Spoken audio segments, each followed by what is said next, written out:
16절 한 절만 우리 한 목소리로 같이 한번 읽겠습니다. 16절입니다. 같이 읽죠. 그 이름을 믿음으로 그 이름이 너희가 보고 아는 이 사람을 성하게 하였나니 예수로 말미암아 난 믿음이 너희 모든 사람 앞에서 이같이 완전히 낫게 하였느니라. 아멘. 우리가 지난번에 살펴본 것처럼 성전 미문 앞에서 구걸을 하던 사람, 그는 나면서부터 걷지 못하던 사람이었습니다. 그리고 나이는 한 40세 정도가 되는 사람이라고 했으니까 사실 인간적으로 보면 너무나 안 된 그런 사람이었죠. 그리고 사람들은 그가 누군지 알았습니다. 왜냐하면 언제나 성전 미문에서 구걸을 하는 사람이었으니까요. 근데 이 사람이 하루 중에 가장 붐비는, 성전이 붐비는 시간, 그게 저녁 기도 시간인데 그 시간에 베드로와 요한을 만났고 베드로의 말 한마디로 그 사람이 일어나 걸었고 뛰었고 성전에 들어가서 하나님을 찬양하는 이런 기가 막힌 일을, 이런 거는 세상에 어떤 사람이 이런 일을 할 수 있겠습니까? 유대인들 같이 하나님을 믿는 사람들은 이건 하나님이 하신 증거다라고 밖에는 설명할 수 없는 어마어마한 일을 많은 사람이 목격했고, 그 목격하지 못한 또 나머지 성전 안에 있던 사람들도 그 이야기는 삽시간에 퍼져나갔을 겁니다. 그러니까 사람들이 좀 두려웠겠죠. 그래서 오늘 본문에 보면은 3장 11절에 나은 사람이 베드로와 요한을 붙잡으니 모든 백성이 크게 놀라며 그랬잖아요. 지난번에 우리가 10절에서도 놀랍게 여기며 놀라니라 그랬는데 그 앞에 놀랍게 여기며라고 한 말하고 같은 말이에요. 그러니까 이게 두려움이 함께 있는 놀라는 거거든요. 그러니까 오싹하는 거죠. 이게 하나님께서 뭔가를 지금 하셨구나 하는, 하나님이 지금 여기에 와 계시는구나 하는 그런 느낌을 이 사람들은 가진 거죠. 그래서 삽시간에 이 사람들은 솔로몬의 행각으로 모여들기 시작했습니다. 이 솔로몬의 행각이라고 하는 것은 오픈되어 있는 공간이었고 집회 공간이었습니다. 그래서 정치, 사회, 경제, 기타 사회적인 모임들을 거기서 할 수 있는 열린 공간이었습니다. 여기서 사람들은 모였고 이제 그들의 눈앞에는 기적의 물증이죠. 지금 멀쩡한 사람이 된, 나면서 한 번도 걸어보지 못한 사람이 멀쩡한 사람이 돼서 지금 베드로와 요한을 붙잡고 있습니다. 물증이죠. 기적의 물증이죠. 그리고 베드로와 요한은 치유를 일으킨 장본인들입니다. 그 많은 군중 앞에 이들의 모습이 11절에 보면 이들이 지금 앞에 있는 거죠. 여러분, 이때 베드로가 이 초자연적인 현상이잖아요. 기적이 초자연적인 현상에 대해서 이제 설명을 하기 시작해요. 이게 오순절하고 비슷하죠. 오순절에도 사람들이 깜짝 놀랄 만한 소동이 벌어지지 않았어요? 여기서 설명을 합니다. 설명으로 시작을 하죠. 12절을 보면 베드로가 이것을 보고 백성에게 말하되 이스라엘 사람들아, 이 일을 왜 놀랍게 여기느냐? 우리 개인의 권능과 경건으로 이 사람을 걷게 한 것처럼 왜 우리를 주목하냐? 그렇게 말해요. 그러니까 베드로가 제일 먼저 한 일이 되게 중요한데 그것은 이 기적에 놀라지 말라는 거예요. 그리고 이 기적을 통해서 치유받은 그 사람을 주목하지 말라는 거예요. 그리고 그 치유를 일으킨 장본인인 나나 요한을 주목하지도 말라는 거예요. 그는 사람들의, 이 모여있는 군중들의 시선을, 주목을 그리스도께로 옮기고 싶어 합니다. 이게 제일 중요한 포인트예요. 여러분, 하나님을 섬기는 일에서는 유혹이 많습니다. 그 로버트 클린턴이라는 사람이 박사학위 논문을 쓴 게 뭔가 하면은 하나님이 아주 정말 대단하게 쓰셨던 하나님의 종들의 생애를 연구를 했어요. 그래가지고 그 사람들의 생애를 쭉 연구해 보니까 많은 사람들이 전기를 읽고 기사를 읽고 한 거죠. 근데 40대, 30대, 40대 때 정말 세상을 깜짝 놀라게 할 만한 베드로처럼 그런 일을 했는데 말년에는 하나님의 버림을 받은 사람들이 많더라는 거죠. 5%만 살아남았어요. 5%. 왜 그럴까요? 이 일에서 실패한 것이죠. 베드로는 이렇게 말하잖아요. 이게 우리의 개인의 권능과 경건으로 된 일이 아니라고. 우리가 지금 대단한 사람이라서 이 일이 일어난 게 아니라고 착각하지 말라고. 먼저 자기를 부인하는 것으로 시작을 하잖아요. 이 설교가. 실제로 하나님의 역사가 클수록 사역자가 경험하는 유혹은 큽니다. 그러나 이것은 대단한 사역자들에게만 일어나는 것 아니에요. 우리 모든 사람들에게 일어날 수 있는 일이에요. 그래서 하나님을 섬길 때 우리는 자기를 부인하는 것, 지난주에 우리가 살펴본 말씀 누가복음 14장이었죠. 단순히 부모와 처자와 형제와 자매를 미워하지 아니하면 만이 아니라 주님은 더욱이 자기 목숨까지 미워하지 아니하면 이라고 덧붙이셨어요. 왜냐하면 내가 가족들을 돌보지 않고 주님을 섬긴다는 것이 자기 의가 되거든요. 주님 더욱이 자기 목숨까지도 미워하지 아니하면 이라고 말씀하신 거죠. 여러분 나중에 베드로 후서를 쓸 때 저는 이런 장면들을 생각하지 않았을까 싶어요. 베드로 전서 4장 10절을 한번 찾아봅시다.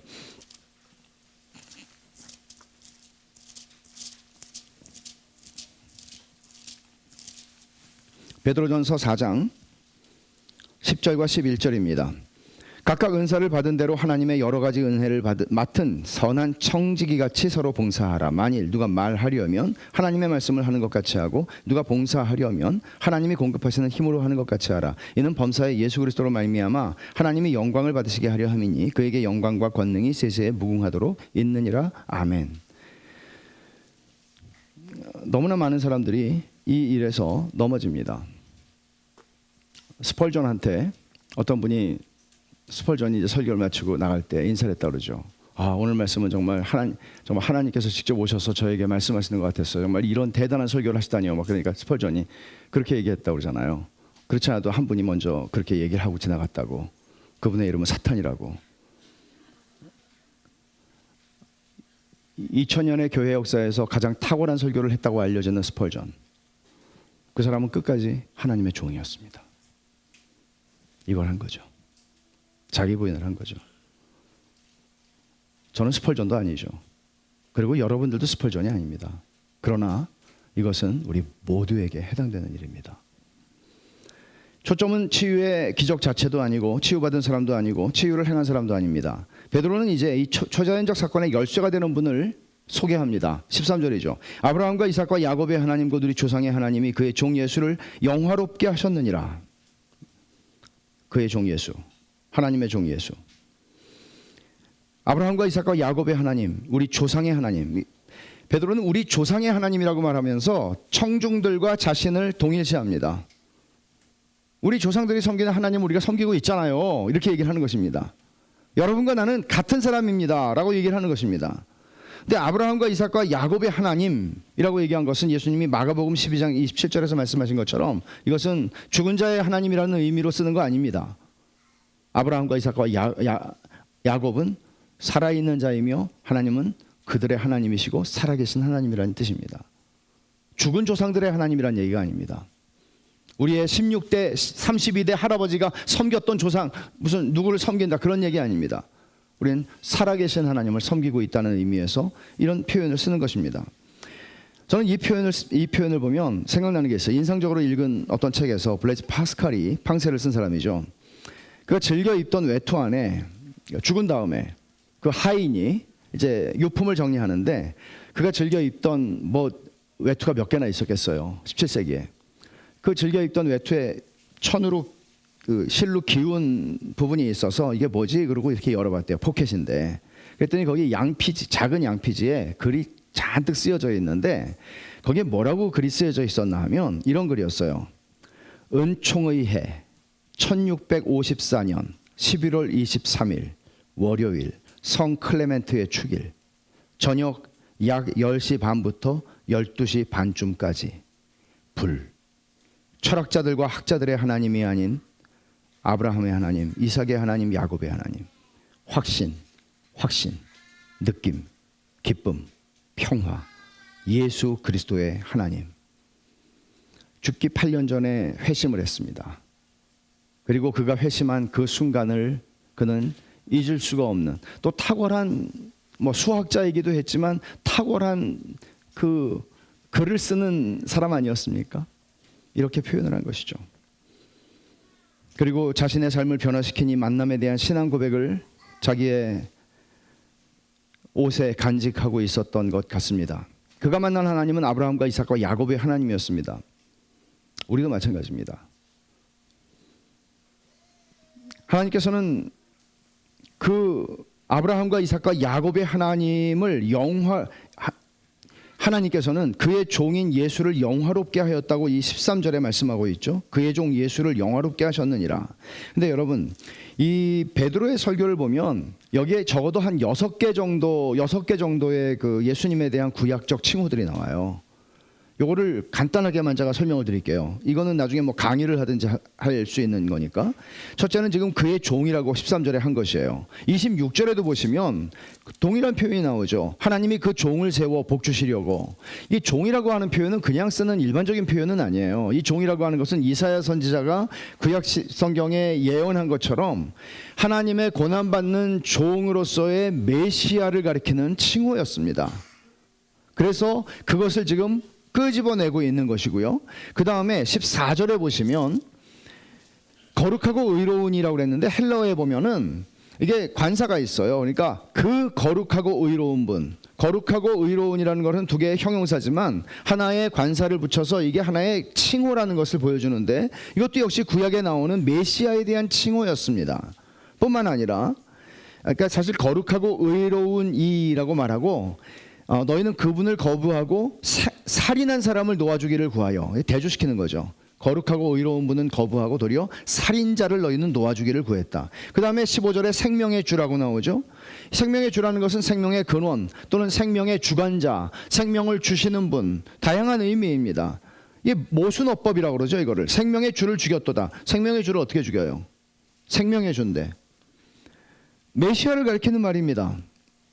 그리고 22절을 넘어가서 보면 신명기 18장 15절을 인용을 하고 있는데 모세에게 하나님이 너희 형제 가운데서 나 같은 선지자 하나를 세우겠다. 모세가 이제 말한 거예요. 나 같은, 그러니까 모세는 위대한 선지자 아니었어요? 구약 유대인들은 예수님 당시에 모세에게 말한 나 같은 선지자가 바로 오실 메시아다 하는 생각을 가지고 있었으니까 이들은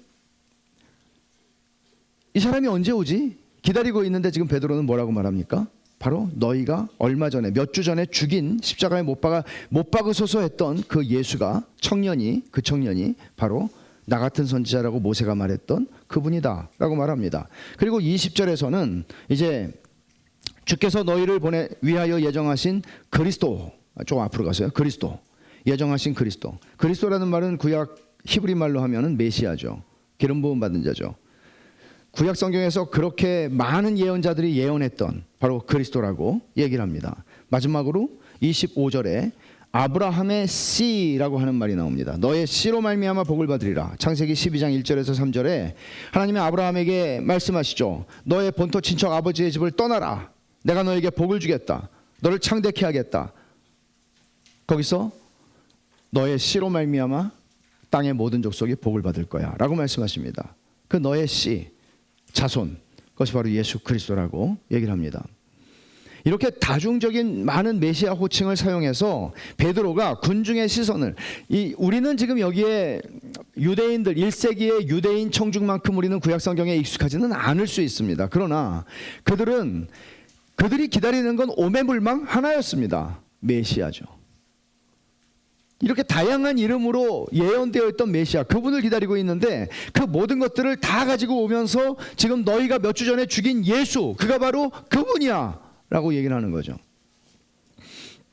그분이 바로 너희가 지금 이 사람, 여기 태어나면서부터 걷지 못하는 사람, 이 사람이 지금 멀쩡하게 된 거 그분 때문이야 라고 얘기하는 겁니다. 그러니까 이 사람에게로 이제 다시 주목을 하게 하는데 그게 아까 우리가 16절에 다시 한번 읽은 말씀이에요. 그 이름을 믿음으로 그 이름이 너희가 보고하는 이 사람을 성하게 하였나니 예수로 말미암아는 믿음이 너희 모든 사람 앞에서 이같이 완전히 낫게 하였느니라. 이 말씀을 가만히 보면은요, 한마디로 베드로가 말하는 거는 태어나면서부터 걷지 못하던 이 거린이 지금 걷게 되고 뛰게 된 거는 예수 이름의 능력 때문이야 라고 말합니다. 근데 자세히 보세요. 자세히 보면 16절 한번 보세요. 지금 그 이름이 자, 그 이름을 믿음으로 그 이름이에요. 그 이름이 너희가 보고 아는 이 사람을 성하게 했다. 이름이 이 사람을 고쳤다라고 말했습니다. 그 다음에 조금 더 가서 보세요. 예수로 말미암아는 믿음이 너희 모든 사람 앞에서 이같이 완전히 낫게 하였느니라. 그러니까 믿음이 이 사람을 또 낫게 했다고 얘기하죠. 그럼 여러분, 이 사람을 고친 것은 그 이름입니까? 아니면 그 사람의 믿음입니까? 고대 세계에서 이름은 인격과 동일했습니다. 그러니까 이름을 함부로 짓지 않았죠. 물론 지금도 함부로 짓지 않습니다. 근데 옛날에 섭섭이 이런 이름은 좀 너무하잖아요. 얌전히. 그냥 이분들이 다 저희 교회 권사님들이셨거든요. 저 어렸을 때. 그래서 왜 저 권사님은 이름이 얌전이지, 섭섭이지. 좀 옛날 부모들 좀 너무하신 것 같아요. 여튼 히브리 사람들은 이름과 그 이름의 영적인 의미까지도 부여할 만큼 그들은 이름과 인격을 동일시했습니다. 말하자면 이름이 너희를 낫게 했다는 것은 예수님의 인격이 너희를 낫게 했다는 말하고 다른 말이 아닙니다. 그럼 여러분, 여기서 우리가 생각해 볼 수 있는 것은 그를 낫게 한 것은, 이 사람을 낫게 한 것은 예수의 이름인가 아니면 그의 믿음인가? 우리는 구원의 문제에 있어서도 이런 문제들을 생각할 수 있습니다. 나는 예수 믿어서 구원받았어 라고 얘기할 때, 그러면 여러분들을 구원한 것은 여러분의 믿음입니까? 아니면 예수 그리스도입니까? 예수 그리스도가 안 계시다면 우리의 믿음이 무슨 능력이 있어서 우리를 구원합니까? 예수 그리스도께서 우리를 위해서 대속하셨고 십자가에 죽으셨기 때문에 그것을 믿음으로 받아들이는 것이고, 믿는 자들에게 하나님께서 거저 주시는 은혜를, 구원의 은혜를 베푸시는 것이죠. 그래서 여기서도 이렇게 두루뭉실하게 표현했다고 여러분들이 느끼실 수 있지만 정확히 표현한 것입니다. 베드로는 왜 그렇습니까? 여기 16절에 그 이름을 믿음으로 그 이름이 너희가 보고하는 이 사람을 성하게 했어. 그리고 말합니다.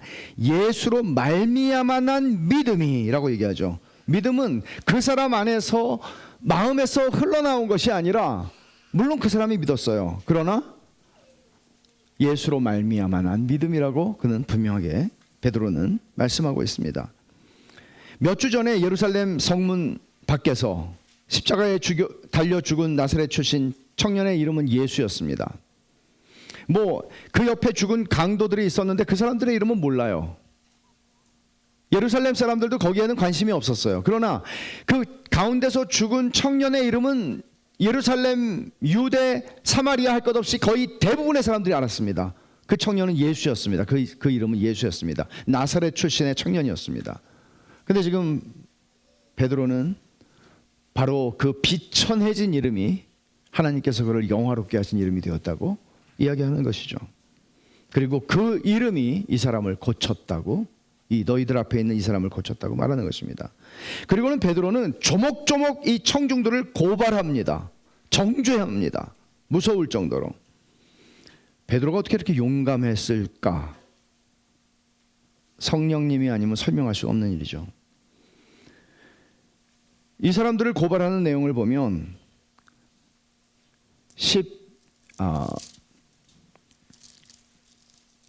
13절 하반절에 너희가 그를 넘겨주고 라고 얘기했죠. 누구에게 넘겨줬습니까? 빌라도에게 넘겨준 거죠. 죽여달라고, 사형 선고해서 처형해달라고. 빌라도가 놓아주기로 결의한 것을 누가복음에 보면 빌라도가 3번을 놔주려고 합니다. 예수님을 3번을 반복해서 말해요. 아무리 봐도 나 이 사람 죄가 없다고 생각한다. 근데 이 사람들은 끝까지 거부하죠. 유대인들은 끝까지 거부하고 너희가 그 앞에서 거부하였으니 라고 얘기합니다. 그리고 너희가 거룩하고 의로운 일을 거부하고 다시 나오죠. 그리고 도리어 살인한 사람을 놓아주기를 구하였다. 그리고 생명의 주를 죽였다. 너희라고 얘기합니다. 지금 여러분 어떻게 이렇게 말할 수 있어요? 빌라도가 했다고 얘기할 수 있죠. 그리고 로마 군인들이 했다고 얘기할 수 있죠. 혹은 관원들이 그렇게, 대제사장들이나 산헤드린 공회원들이 그렇게 했다고 말할 수는 있겠죠. 근데 너희들이라고 하는 건 그냥 예루살렘 백성들 아니에요? 그들을 향해서 그렇게 얘기합니다. 이 사람들이 한 행동은 하나같이 하나님이 하신 것과 정반대되는 행동들이었습니다. 하나님은 예수 그리스도를 높이셨습니다. 하나님은 예수 그리스도를 영화롭게 하셨습니다. 하나님은 죽은 예수 그리스도를 죽음에서 살려내셨습니다. 그러나 이들은 죽였고 거부했고 부인했고 넘겨주었습니다. 하나님이 존귀하게 여기시는 분을 그들은 거절했습니다. 왜냐하면 이 사람들도 다 범죄에 가담한 사람들 아닙니까? 그를 못 받게 하소서. 내가 이 사람을 내어주랴 하니까 아니요, 살인한 바라바를 우리에게 내어주십시오 라고 그들은 얘기하지 않았습니까? 근데 여러분, 그 사람들이 이렇게 한 이유가 뭡니까? 이게 이제 빌라도 로마 군인들, 산헤드린 공회원들과 대제사장들, 그리고 예루살렘 백성들, 그리고 어디까지 연결되나 하면 지금 이 시대의 모든 사람들에게 연결되는 것입니다. 그들이 이렇게 한 이유가 뭐죠? 베드로는 이렇게 설명합니다. 17절에 형제들아, 너희가 알지 못하여서 그리하였으며 너희 관리들도 그리한 줄 아노라. 무지함. 백성들에게는 이런 말이 통할 수 있을지 모르지만 너희 관원들도 무지해서 그랬어 라고 말하면 좀 너무한 거 아닙니까? 베드로가 너무 감싸주는 거 아닙니까? 베드로가 너무나 이 사람들의 악행을 가볍게 경감시켜주는 그런 말을 하는 것은 아닙니까? 그런 의도로 볼 수는 없습니다. 지금 그런 좋게 봐주려고 말하려고 했으면 베드로는 이렇게 정죄하지 않았겠죠. 설교를 하면서. 무지해서 그랬다. 이거는 성경에서 말하는 무지는 악한 것입니다. 무지는 죄에 대한 핑계가 될 수 없습니다.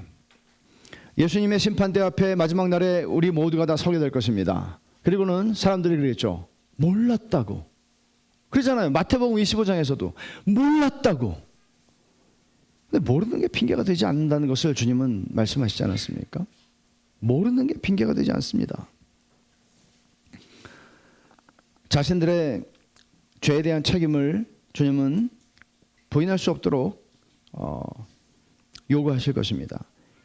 근데 오늘날 세상을 한번 보십시오. 오늘날 세상의 문제가 무엇입니까? 무지입니다. 저는 심지어 오늘날 교회의 문제도 무지라고 생각합니다. 무지합니다. 알려고 하지 않습니다. 무지한데 알려고 하지 않습니다. 배우지 않습니다. 왜 그렇죠? 무지한 사람의 특징은 자기가 알고 있다고 여기기 때문입니다. 알고 있다고 여기기 때문입니다. 21세기 인공지능을 개발하는 시대에 1세기에는 통하는 문제지만 21세기에 이렇게 과학문명의 발전과 기술의 발전을 보고 있는 이 세상에서 무지라니요 라고 얘기할지 모르겠습니다. 그러나 성경이 말하는 이 무지는 어떤 것인가 하면 지적인 능력이나 이해력이나 어떤 이런 것들을 얘기하는 것이 아니고 이것은 영적인 무지입니다. 그리고 두뇌의 문제라기보다는 마음의 문제입니다. 그래서 아무리 과학기술이 발달해도 인간은 왜 사는지, 삶의 목적이 뭔지, 어떻게 사랑해야 하는지, 어떻게 유혹을 이길 수 있는지, 어떻게 두려움 없이 죽을 수 있는지, 죽음 뒤에는 무엇이 있는지 무지합니다. 똑똑한 사람들이 도덕적이든가요? 똑똑해서 멋진 삶을 흠없이 살던가요? 그렇지 않습니다. 저렇게 어리석을 수가 없습니다. 바울사도는 이 세상의 무지를 고린도전서 2장 8절에서 이렇게 말합니다. 이 지혜는 이 세대의 통치자들이 한 사람도 알지 못하였나니 만일 알았더라면 영광의 주를 십자가에 못 박지 아니하였으리라. 여러분, 그 시대의 로마 황제라든지 로마의 귀족들이라든지 빌라도와 빌라도 주변에 있었던 사람들이라든지 그들이 전부 다 무식한 사람들이었겠습니까? 그렇지 않습니다. 그래도 당대에 사시에 합격하고 당시에 고시를 보고 출세한 그런 사람들이 많았을 것입니다. 그러나 그들은 무지했습니다. 그래서 영광의 주를 못 박아 죽인 겁니다. 무지의 문제는 이 무지가 예수님을 십자가에 못 박게 했다는 것, 죽였다는 것에 그 무지에 문제가 있습니다. 그래서 무지는 악한 것이고 극악합니다. 무지는 예수님만 죽이지 않습니다. 무지는 자신을 죽입니다. 그리고 내 옆에 사람들도 죽입니다. 무서운 것이죠. 무지로부터 나올 수 있는 선함은 존재하지 않습니다. 그래서 이 무지는 언제나 죄와 연결됩니다. 여러분 26절을 보시면 이렇게 말하죠. 하나님이 그 종을 세워 복 주시려고 너희에게 먼저 보내사 너희로 하여금 돌이켜 각각 그 악함을 버리게 하셨느니라. 너희가 무지해서 그랬어, 알지 못해서 그랬어 라고 말하지만 결국은 너희가 알지 못했기 때문에 악행을 했어. 그리고 그 악함을 너희가 버려야 해 라고 베드로는 말하고 있는 것입니다. 근데 더 심각한 건 뭔가 하면 성경의 묘사를 보면 우리의 무지함은 죄로 연결된단 말이에요. 죄로 연결되는데 이것은 다시 어떻게 연결되냐면 인격적인 초자연적인 존재인 사탄에게 장악당하는 것으로 연결이 돼요. 이게 무서운 점이에요. 고린도후서 4장 4절을 한번 찾아볼까요?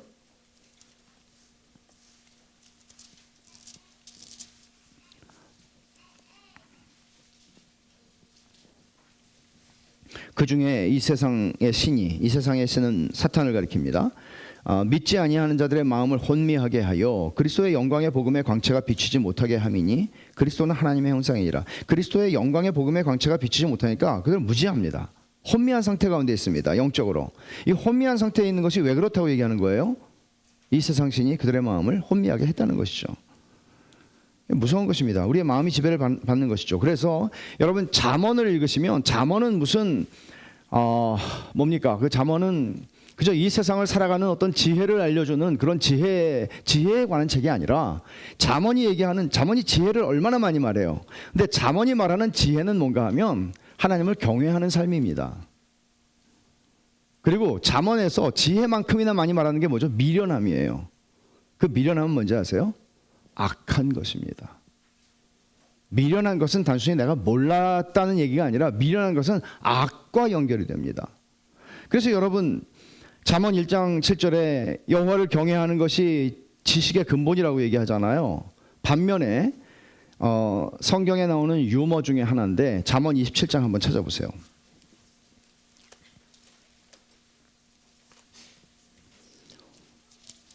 (27장 22절)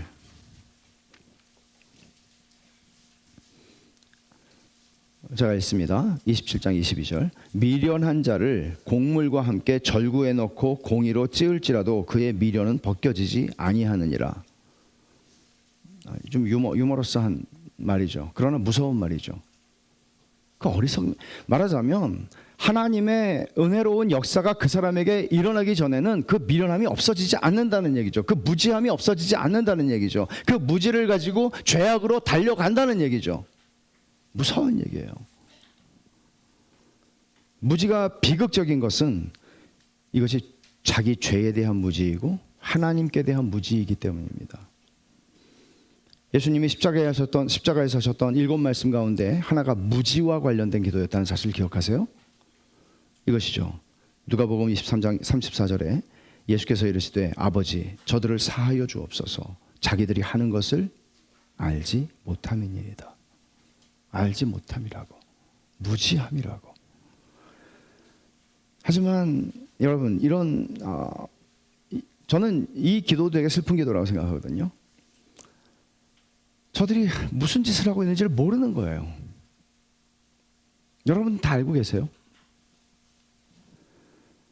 무지는 자기의 죄인됨과 죄악된 본성이 얼마나 깊게 얼마나 넓게 자신 안에 퍼져 있는 것을 보지 못하게 해요. 그래서 무지의 특징은 뭔지 아세요? 내가 괜찮다고 생각해요. 내가 괜찮다고 생각해요. 이게 무지의 특징이에요. 그러나 거듭난 사람은 자신의 죄인됨을 처음으로 알고 인정하게 됩니다. 거듭난 사람이 난 죄인 아니야, 나 하나님 없어도 난 괜찮아 이렇게 말하지 않죠. 거듭난 사람은 자기의 죄인됨을 처음으로 제대로 인식한 사람이에요. 아이 뭐 죄인 아닌 사람이 어디 있어, 거짓말도 쳤고 뭐 이런 차원이 아니죠. 그는 거룩하신 하나님을 뵙고 희미하게라도 그 앞에서 자기가 죄인인 것을 깨닫습니다. 존재론적인 죄인인 것을 압니다. 그 죄가 내 삶에 내 이성과 감성과 내 의지와 내 삶 속에 깊이 뿌리내리고 있는 것을 인정합니다. 그래서 바울처럼 고백하죠. 내 속 곧 내 육신에 선한 것이 거하지 아니하는 줄 아노니 원함은 내게 있으나 선을 행하는 것은 없노라. 이것이 하나님의 자녀와 불신자의 차이입니다. 교회와 세상의 차이입니다. 세상의 특징은 스스로 모든 걸 알고 있고 똑똑하다고 자신합니다. 그러나 신자는 하나님 앞에서 겸손하게 자기 한계를 인정하고 은혜를 구하고 하나님을 경외합니다. 이것이 지혜입니다. 신자는 이런 식의 성품의 근본적인 변화가 완성된 사람이 아니고 시작된 사람입니다. 시작된 사람입니다. 하나님은 당신의 말씀으로 신자들을 점점 지혜롭게 빚어가십니다. 그래서 시편 기자가 이렇게 고백하죠. 시편 119편 98절인데 주의 계명들이 항상 나와 함께하므로 그것들이 나를 원수보다 지혜롭게 하나이다. 내가 주의 증거들을 늘 읊조림으로 나의 명철함이 나의 스승 모든 스승보다 나으며 주의 법도들을 지킴으로 나의 명철함이 노인보다 나으니이다. 저는 확신합니다. 예수 믿는 사람, 신실하게 하나님을 경외하고 하나님을 섬기는 사람은 세상적인 의미에서는 가방끈이 짧을 수 있습니다. 극단적으로 초등학교도 못 나왔을 수 있습니다. 그러나 그는 PhD를 한 사람보다 더 지혜롭습니다. 제가 지금 한 이 워딩이 그대로 성경에 나오진 않아요. 그러나 성경은 그렇게 말해요. 놀라운 것입니다. 신자는 미련할 수 없습니다. 여러분, 이 시편 기자의 이런 고백이나 이런 것들이 여러분의 경험이고 고백입니까? 여러분들도 내가 이만큼은 되지는 못했다 할지라도 정말 내가 예수를 믿고 나는 정말 지혜로운 자의 반열에 들어왔구나 하는 것을 아십니까? 나 똑똑해 그런 거 말고요. 그런 거 말고요. 진짜 내가 나의 어리석은 우둔함이 벗겨졌구나. 자신의 죄인됨을 아십니까? 하나님을 아십니까? 만약에 이 경험이 없다면 여러분들은 불신자인 것입니다. 교회를 아무리 나와도. 베드로의 설교를 듣는 청중 다수는 예수님을 십자가에 못 박으라고 외쳤던 사람들이었습니다. 사실 베드로의 말이 사실이라면, 지금 하고 있는 말이 사실이라면, 하나님이 영화롭게 하신 분을 우리는 죽였다면 그러면 지금 큰일 난 겁니다. 이 사람들의 인생에는 절체절명의 위기인 거죠. 지금 뭔가 행동을, 지금 늦지 않았다면 지금 뭔가 행동을 해야 되는 때가 온 거죠. 우리가 어찌할꼬 그렇게 오순절 설교를 들을 때 그 사람들 그렇게 부르짖었잖아요. 여기는 동일한 말은 없지만 저는 그렇게 탄식했을 거라고 생각을 해요. 왜냐하면 오순절 베드로 설교 듣고 회심한 사람이 3,000명이었잖아요. 이 설교를 듣고 회심한 사람들이 5,000명이에요. 어찌할꼬. 그들도 이렇게 반응을 했을 거예요. 그러니까 베드로가 말합니다. 19절에 그러므로 너희가 회개하고 돌이켜 너희 죄 없이 함을 받으라. 이같이 하면 새롭게 되는 날이 주 앞으로부터 이를 것이요 라고 말합니다. 근데 여기서도 회개하라고 말합니다. 회개하라고 말하는데 두 가지 약속이 주어지죠. 뭐예요? 하나는 죄 없이 함을 받는 것이고 하나는 새롭게 하는 날이 올 것이라고. 근데 죄 없이 하는 것은 내가 알겠는데 새롭게 하는 날은 무엇인가? 이건 학자들도 약간의 논란이 있는 문제예요. 근데 새롭게 하는 것, 이 말을 이해하기 위해서 우리가 2장으로 한번 가보죠. 2장 38절 한번 보세요. 베드로가 이르되 너희가 회개하여 각각 예수 그리스도의 이름으로 세례를 받고, 그러면 두 가지 약속이 있어요. 죄사함을 받으라. 그러면 성령의 선물을 받으리라. 죄사함과 성령의 선물 두 개의 약속을 줬어요. 근데 오늘 본문 19절에 보면 죄 없이 함을 받으라. 첫째 이게 약속이에요. 둘째 약속은 새롭게 되는 날이에요. 그러면 저도 여기에 동의하는데 어떤 학자들은 2장에서 베드로가 말한 것과 3장에서 말한 것은 다르지 않다. 그래서 죄사함을 받고 성령의 선물을 받으라고 하는 말과 죄 없이 함을 받고 새롭게 하는 날이 주 앞으로부터 너희에게 이를 것이라고 하는 말은 같은 말을 한 것이다 하는 거예요. 그러면 새롭게 되는 날은 뭡니까? 성령께서 내게 오셔서 내 인생을 완전히 체인지 시키시는 거죠. 그 전과 같이 살 수 없게 만드시는 거죠. 성령이 내 안에 오셔서 그 전으로 돌아갈래야 돌아갈 수가 없어요. 왜냐하면 내가 보는 관점과 내가 가진 세계관, 인생관, 가치관 모든 것들이 근본적으로 지진이 나서 옛 땅은 사라졌고 새 땅이 내게 임했기 때문입니다. 돌아갈 수가 없습니다. 어떤 일이 일어나도 하나님을 떠나지 않습니다. 하나님을 떠나지 않습니다. 이런 변화가 일어나는 것이죠. 새롭게 되는 날은 그것을 의미할 것입니다. 베드로를 보세요. 두려움에 쌓여서 그는 예수 그리스도를 모른다고 3번이나 부인하고 저주까지 했습니다. 근데 이 사람이 도대체 무슨 일이 일어났길래 지금 이 많은 예루살렘 군중들 앞에서 설교를 하고 있고 예수는 그리스도라고 말하고 있습니까? 죽으려고. 그 사람이 이 사람 맞습니까? 새롭게 되는 날을 그는 지금 경험하고 있는 거죠. 단순히 능력을 받아서 설교를 한다 그런 차원이 아니라 그에게는 완전한 새로움이 그에게 임한 것입니다. 여기 새롭게 되는 날이라고 하는 것은 복수예요. 날들이에요. 예수 그리스도를 믿은 이후에 우리에게 그런 날들이 주어진다는 것을 약속하고 있는 것입니다. 여러분, 우리가 필요로 하는 게 그거 아니에요? 죄인이 고단한 인생을 살면서 필요로 하는 게 뭐예요? 이 새롭게 되는 날 아니에요? 이 새롭게 되는 날이 직역을 하면 이런 거래요. 숨을 못 쉬어가지고 막 그 병 같은 게 있잖아요. 뭐 공황 장애라든지 어떤 병들이 있을 때 막 숨이 안 쉬어지는. 근데 숨이 탁 터지는. 이 글을 쓴 사람이 의사잖아요. 누가? 탁 터지는 거예요. 그런 날이에요. 그래서 이 새롭게 하는 날은 성령께서 회개를 통해서 당신의 자녀들에게 주시는 은혜입니다. 선물입니다. 우리는 늘 그것을 누릴 수 있습니다. 회개를 통해서 하나님 앞에 나아갈 때 성령께서 그것을 회복시키십니다. 그리고 베드로는 마지막 날에 대한 언급도 하고 있어요. 20절과 21절에 보면 주께서 너희를 위하여 예정하신 그리스도 곧 예수를 보내시리니 하나님이 영원 전부터 거룩한 선지자들의 입을 통해 말씀하신 바 만물을 회복하실 때까지는 하늘이 마땅히 그를 받아들이라. 예수님이 그랬죠. 거처를 예비하면 내가 다시 와서 너희를 데리고 가겠다 말씀하셨죠. 요한복음 14장 3절에 그 말씀 그대로 우리는 지금 이 사이의 시간을 지금 살고 있죠. 언제까지? 만물을 회복하실 때까지. 만물을 회복하는, 말하자면 우리 개개인이 구원을 받는 이야기만 하는 것이 아니라 베드로는 전체 이 사람들에게 이 세계의 역사에 대해서 지금 말하고 있는 것이죠. 마지막 날 만물을 하나님이 회복시키실 것이야. 그때가 언젠가 하면 예수님이 재림하시는 때야 라고 말합니다. 근데 왜 갑자기 이런 뜬금없이 이런 얘기까지 합니까? 사람들 졸리게. 이게 아니고요. 지금 걷지 못하던 사람이 일어나서 팔쩍팔쩍 뛰고 있잖아요. 찬송하고 있잖아요. 그는 이것은 마지막 하나님이 만물을 우주를 회복하시는 것에 서곡이라고 말하는 거예요. 이게 시작됐다고. 여러분, 제가 지지난주에 설교한 것의 마지막 부분 아세요? 주님은 모든 사람 다 고쳐주시지 않았어요. 이 사람 고쳐주셨어요. 베드로는 팔레스타인의 모든 장애를 가진 사람들을 다 고쳐준 게 아니고 이 사람을 고쳐줬어요. 이건 하나의 사인이라고. 마지막 날에 대한 소망. 마찬가지예요. 베드로도 지금 그 얘기를 하고 있는 것입니다. 우주에 일어날 일의 전주곡이라고 얘기하는 것입니다. 우리는 지금 죄로 망가진 세상에 살고 있죠. 죄의 저주를 받아서 망가진 세상에 지금 우리는 살고 있습니다. 이 망가진 세상은 물론 하나님의 주권적인 통치 아래에 있지만 심지어 성경은 뭐라고 얘기하냐면 이 세상 임금의 손아귀에 있다 그렇게 얘기해요. 제한적이나마 하나님께서 그것을 마귀에게 허용하셨다는 얘기죠. 그러니까 마귀의 지배 아래에 있다고 얘기를 할 수 있을 정도예요.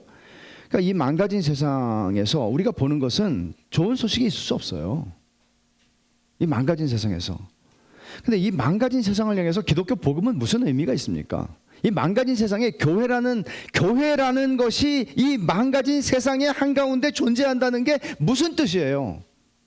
우리끼리 그냥 찬송 부르고 그냥 밥 먹고 좋으면 좋다는 거예요? 그거 아니죠.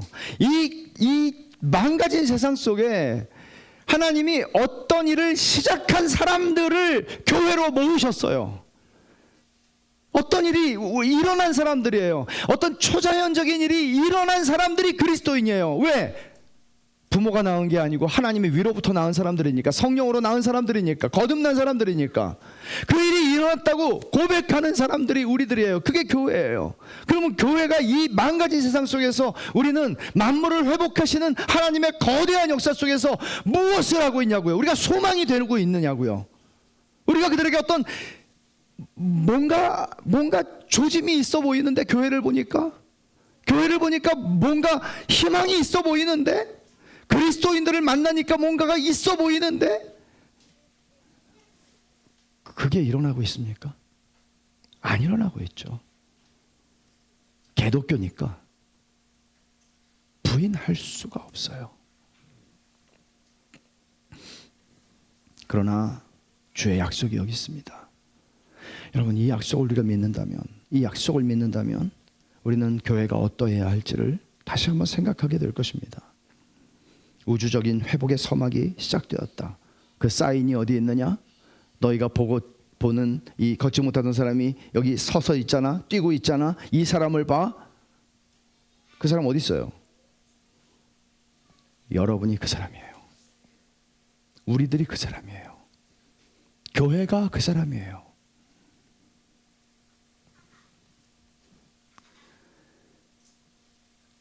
베드로가 말하려고 했던 것은 이런 것입니다. 로이드 존스에 의하면 그는 이렇게 정리를 합니다.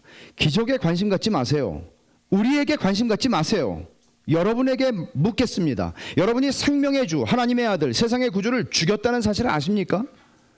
여러분을 구원할 수 있는 유일한 분을 여러분은 부인했고 배척했다는 사실을 아십니까? 회개하고 마음을 돌이켜 그분을 믿으십시오. 그렇게 하는 순간 여러분의 죄는 씻어질 것입니다. 하나님이 여러분을 의롭다고 하시고 여러분이 전혀 죄를 짓지 않은 것처럼 여겨주실 것입니다. 이게 베드로가 하고 싶었던 말이에요. 베드로의 설교는 예수 그리스도로 가득합니다. 그가 말하려고 한 분은 오직 예수 그리스도 한 분이었습니다. 그는 자기에 대해서 말하지 않았습니다. 베드로의 설교는 예수 그리스도였습니다. 몇 주 전에 너희가 십자가에 못 박아 죽인 나사렛 청년 예수. 교회의 정체성과 사역은 기적을 일으키는 데 있지 않아요. 과거에 기적을 일으키는 분들 계셨습니다. 신유의 은사를 받아서 기적을 일으키고, 여의도 순복음교회도 그렇게 해서 성장을 했죠. 베드로의 설교가 보여주듯이 사실 이렇게 말하는 거죠. 기적이 일어나지 않는다면 가짜다. 지금도 신사도 운동하고 이상한 사람들 그렇게 얘기하는 사람들이 있습니다. 심지어 병이 난다고 하니까, 저 미국에서 목회할 때는 비행기 타고 가더라니까요. 플로리다로 병 나으려고. 그래서 제가 갔다 온 사람한테, 우리 교인은 아닌데 우리 교인들은 못 가게 했지만, 갔다 온 사람한테 물었어요. 낫냐고. 그랬더니 한 70% 난 것 같대요.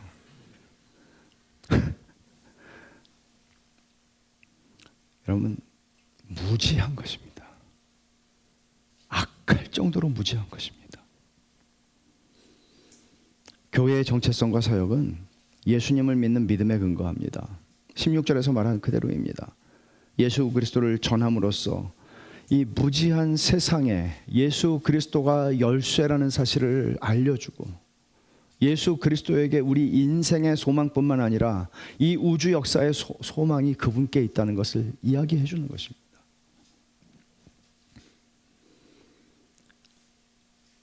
세상은 지금도 그리고 언제나 무지에 붙잡혀서 주님을 죽이고 있습니다.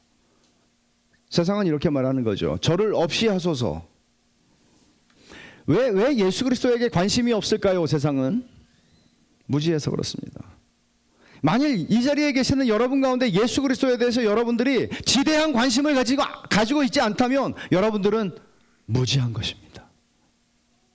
아무것도 모르는 것입니다. 그리고 악한 것입니다. 그리고 위험합니다. 예수 그리스도는 일주일에 한 번씩 예배당에 와서 잠깐씩 생각할 수 있는 분이라면 여러분들은 무지한 것입니다. 저는 여러분들의 무지를 깨우치기 위해서 말씀을 전합니다.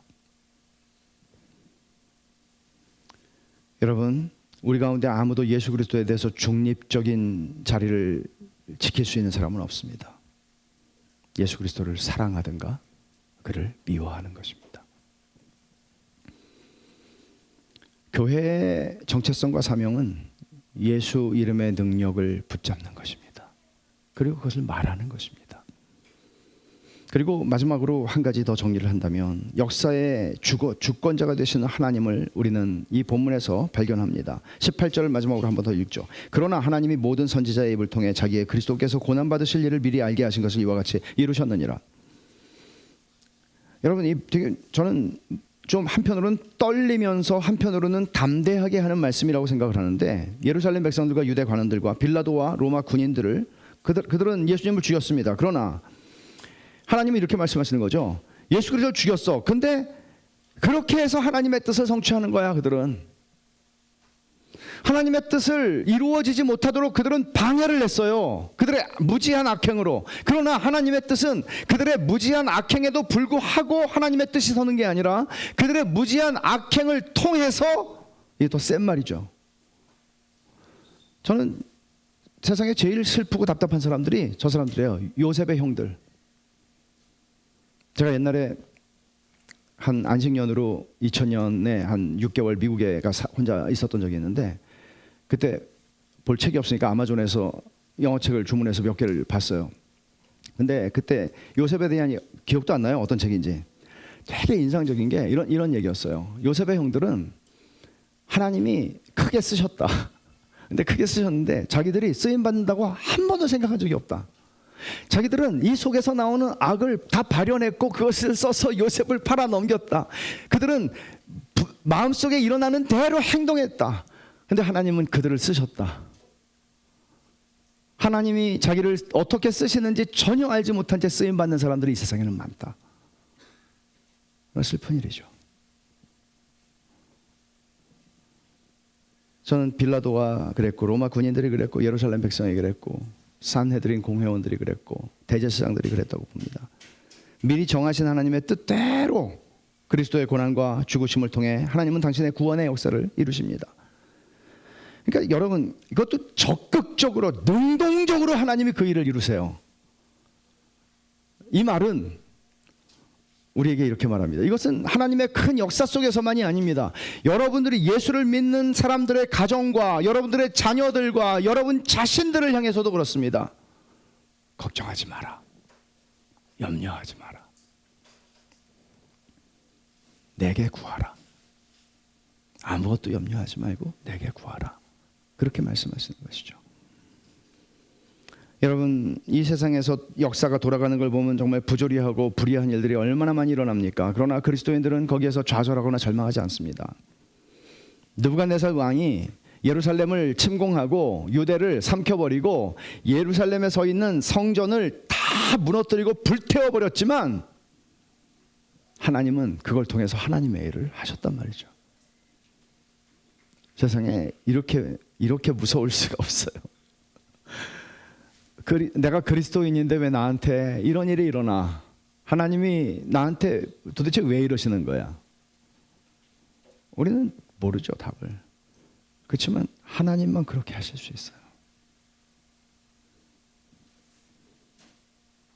하나님의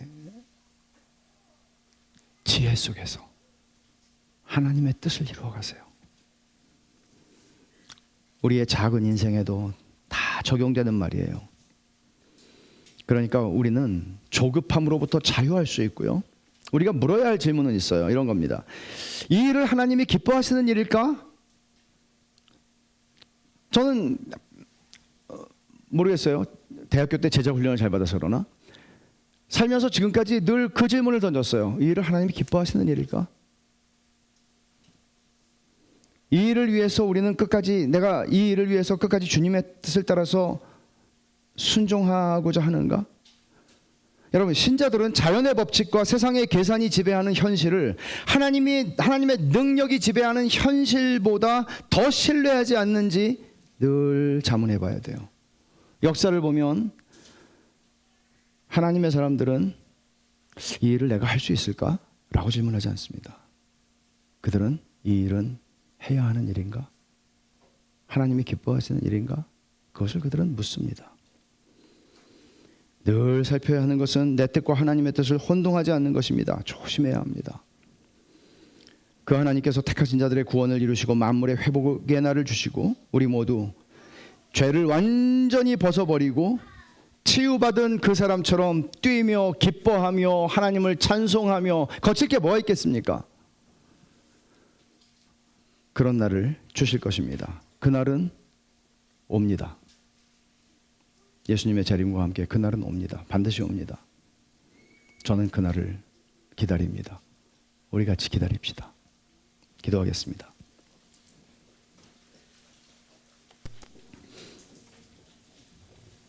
여러분, 이 시간에 우리 같이 잠깐 기도합시다.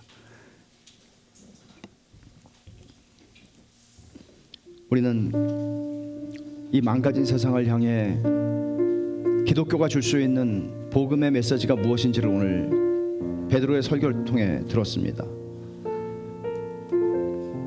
우리의 존재가 메시지입니다. 세상을 향한.